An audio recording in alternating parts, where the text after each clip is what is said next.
Welcome friends, প্রত্যেককে স্বাগত আমাদের ইউটিউব চ্যানেলে। যে সমস্ত ভিউয়ার্সরা প্রথমবার চ্যানেলটি দেখছেন তারা অবশ্যই চ্যানেলটি সাবস্ক্রাইব করে দেবেন এবং চ্যানেলের পাশে থেকে বেল আইকনটি প্রেস করবেন, যাতে এই ধরনের খবরাখবর সবচেয়ে আগে সবচেয়ে দ্রুত আপনাদের কাছে পৌঁছে যায়। তো আপনারা জানেন 32,000 প্রাথমিকের চাকরি বাতিল মামলার দুই বিচারপতি একদম উঠে পড়ে লেগেছেন দুর্নীতির খোঁজ করতে, উঠে পড়ে লেগেছেন একটা সমস্যার সমাধান করতে। কিন্তু প্রাথমিক শিক্ষা পর্ষদ তারা দুর্নীতি দেখতে পাচ্ছে না। ইন সার্ভিসদের তরফে যদিও তারা দুর্নীতি দেখে ফেলেছেন এবং তারা সাজেস্ট করেছেন কোর্টকে, তাদের সিনিয়র আইনজীবী কোর্টে সাজেস্ট করেছেন যে সেই সংস্থাকেই কেন বরাদ্দ দেওয়া হবে যারা দুর্নীতি করছে। আপনি প্রয়োজনে অন্য কোনো এজেন্সি বা অন্য কোনো সংস্থাকে দিন, যাতে করে সেখান থেকে একটা ফ্রেশভাবে এই জিনিসগুলো করা। এটা সাবমিশন কোর্টে দিয়েছে এবং কোর্ট সেটা গিলেওছে।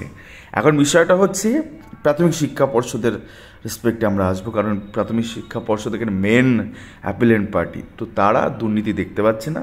জাস্টিস গাঙ্গুলি অর্ডারটাকে তারা ডিভিশনে চ্যালেঞ্জ করেছে, না আপনি ভুল অর্ডার করেছেন, আমরা ডিভিশনে গেলাম অ্যাপিল করতে। তো সেই ম্যাট 873 যে অ্যাপিল রয়েছে, সেই অ্যাপিলে 32,000 মামলায় এক্স ফ্যাক্টর হতে চলেছে স্বদেশ দাস অ্যান্ড আদার্স। কেন একজন ডিপিসি চেয়ারম্যানকে রাতে ছুটতে হয়েছিল একজন টেট ফেল প্রার্থীর বাড়িতে? তো দেখতেই পাচ্ছেন সেই স্বদেশ দাসের অ্যাডমিট কার্ড আমরা এখানে নিয়ে আসলাম। যে অ্যাডমিট কার্ড পরিষ্কার দেখতে পাচ্ছেন, teacher eligibility test TET 2014 for classes 1 to 5। তো 14 টেটের অরিজিনাল অ্যাডমিট কার্ড এখানে শো করা হয়েছে।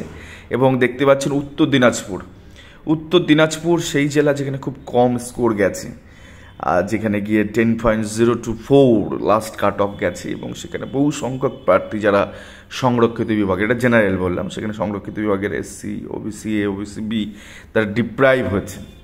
তারা টেট পাস করেছিলেন, পরীক্ষা দিয়েছিলেন, চাকরি পাননি, তারা বঞ্চিত, একটা আলাদা একটা স্টেজে তারা আছেন।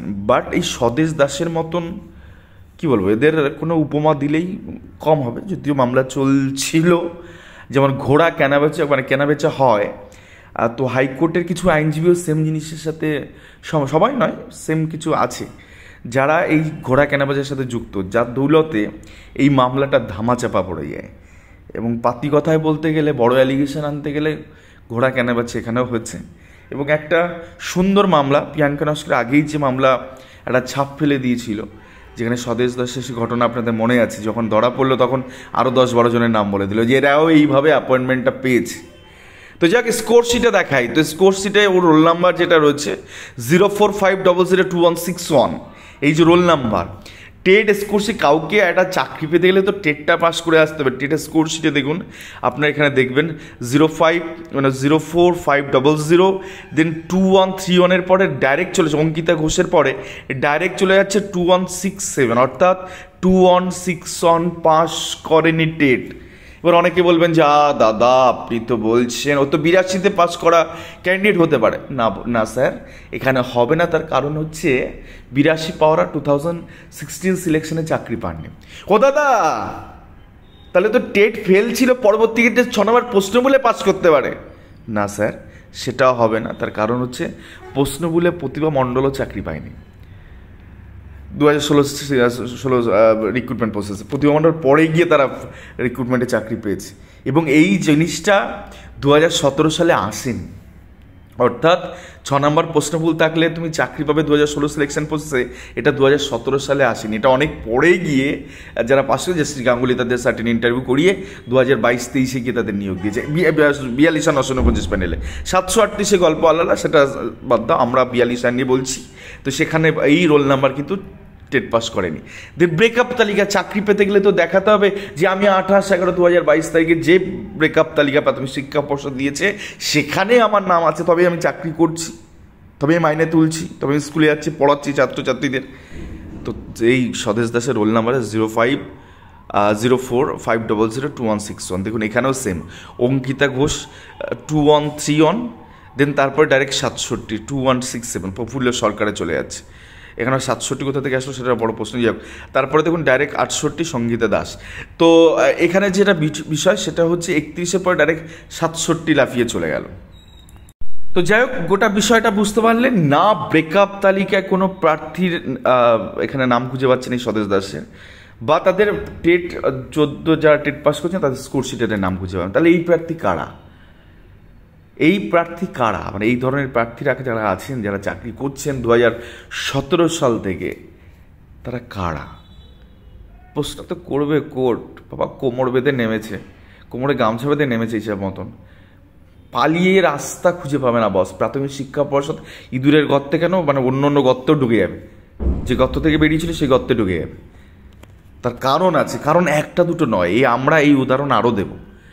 টিআরএসজিরই করা একটি মামলায় যখন অমৃতা সিনহা ম্যাডাম ওই 94 জনের চাকরি বাতিল করেননি, তখন টিআরএসজি অলরেডি 4 জনকে ফাইন্ড আউট করেছিল। তারা স্যালারি তুলছিল, কিন্তু তারা না টেট পরীক্ষা দিয়েছিল, না তারা অ্যাপয়েন্টমেন্ট, ওই ব্রেকআপ তালিকা তাদের নাম আছে, ইভেন তাদের টেটের কোনো ডকুমেন্টই নেই। আসবো সে খেলায় অন্য একদিন, দেখতে পাবেন মজাটা কোথায়। ডালের মজা যেমন তলে, 42,949 নিয়োগেও মজা তেমন টেট ফেল প্রার্থীদের নিয়ে। আর একটা ইস্যু আপনাদের দেখাই।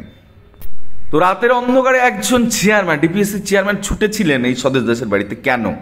তার আগে কি লেখা আছে? টু দ্য চেয়ারম্যান ডিপিএসসি উত্তর দিনাজপুর, স্যার আই এম স্বদেশ দাস আনাতানা, আই স্বদেশ দাস, এটা সেটা লেখা আছে।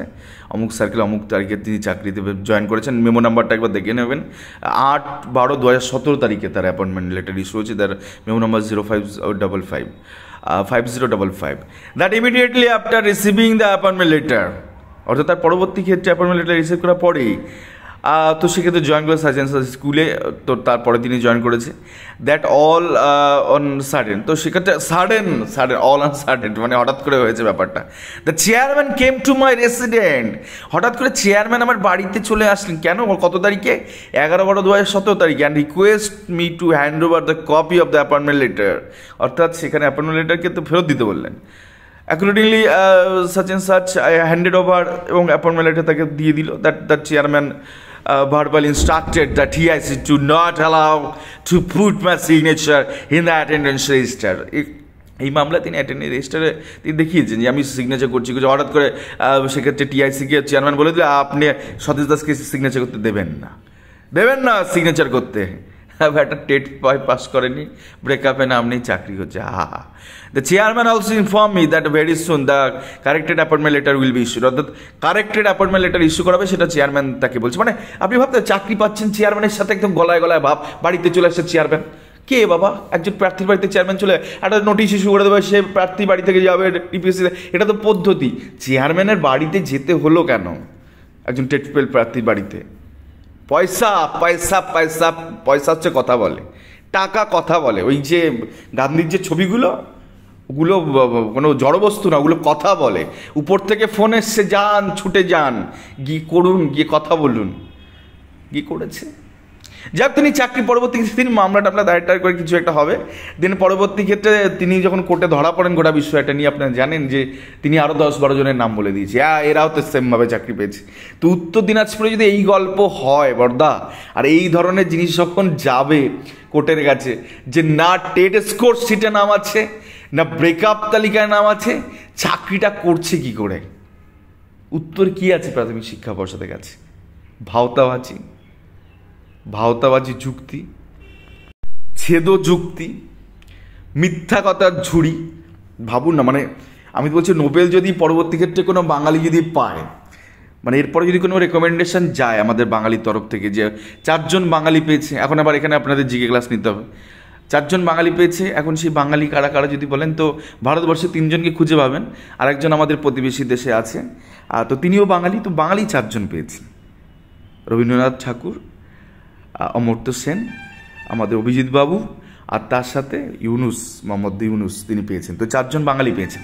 পরবর্তী আরও যদি 4 জনকে দিতে হয় নোবেল, তাহলে প্রাথমিক শিক্ষা পর্ষদের 4টে আইনজীবী আছে, যারা 8 বছর ধরে এই দুর্নীতিগুলোকে আটকে এসছে কোর্টে, এই বেনিয়মগুলোকে কোর্টে প্রোটেকশন দিয়ে গেছে, এবং প্রায় 42,949 জনকে আজকে কাঠগড়ায় দাঁড় করেছে এরা।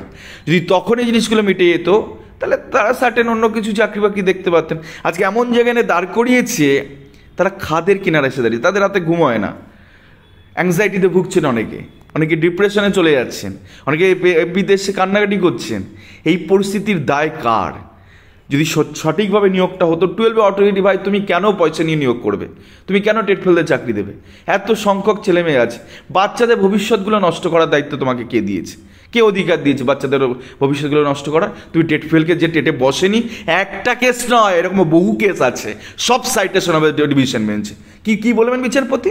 আগের দিন দুর্নীতি খুঁজে পাচ্ছিলেন না, ইন সার্ভিস তরফ থেকে বলছে আমরা কেন, আমরা তো চাকরি পাই। আরে যে সিলেকশনটাই অপবিত্র, সেখানে পবিত্রতার প্রশ্ন আসবে কি করে?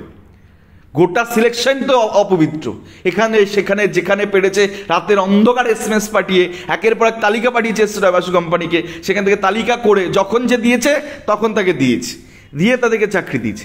হতে পারে গোটা পশ্চিমবঙ্গে এরকম কত চিট করবে মেধাগুলোর সাথে। আচ্ছা, এরা পড়াশোনা শিখছে, তারা একটা সরকারি পরীক্ষা দেবে, সরকারি শিক্ষকতা করবে, তাদের পুরো একদম 100 পয়েন্ট রোস্টার মানেনি, রিজার্ভেশন পয়েন্ট মানেনি, 5% অ্যাডিশনাল প্যানেল না দিয়ে ঢালাওভাবে 11টা অ্যাডিশনাল প্যানেল বানিয়ে গেছে।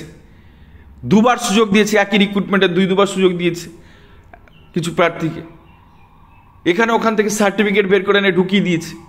এই স্বদেশ দাসের মামলাই তো 14-16 DLED সার্টিফিকেট। আপনি দেখুন রেজিস্ট্রেশন, দেখুন সিগনেচার পাবেন না স্বদেশ দাস। কোথা থেকে আসলো রেজিস্ট্রেশন সার্টিফিকেট? 14-16 ব্যাচের তো 2017 সালে গিয়ে তাদের পার্ট 2 হয়েছে রেজাল্ট। সেখানে রিক্রুটমেন্ট 2016 সালের 26শে সেপ্টেম্বরের রিক্রুটমেন্ট। কী করে আপনি অ্যালাউ করলেন? ইচ্ছা খুশি। হ্যাঁ, কাঁদিয়ে ছাড়বো প্রাথমিক শিক্ষা পর্ষদকে, কান্না করে কুল পাবে না। দুর্নীতি, ফাজলামো, মানুষের জীবন নিয়ে ছিনিয়ে নিয়ে গেলা, মানুষের জীবন থেকে 8-9টা বছর খেয়ে নিলেন। হ্যাঁ, ইচ্ছা খুশি জিনিস হবে। আবারও বলছি, যদি এখান থেকে বাঁচতে হয়, যারা মামলা করেছে বাড়িতে চিঠি পাঠান, অ্যাপয়েন্টমেন্ট লেটার পাঠান। ধন্যবাদ সকলকে।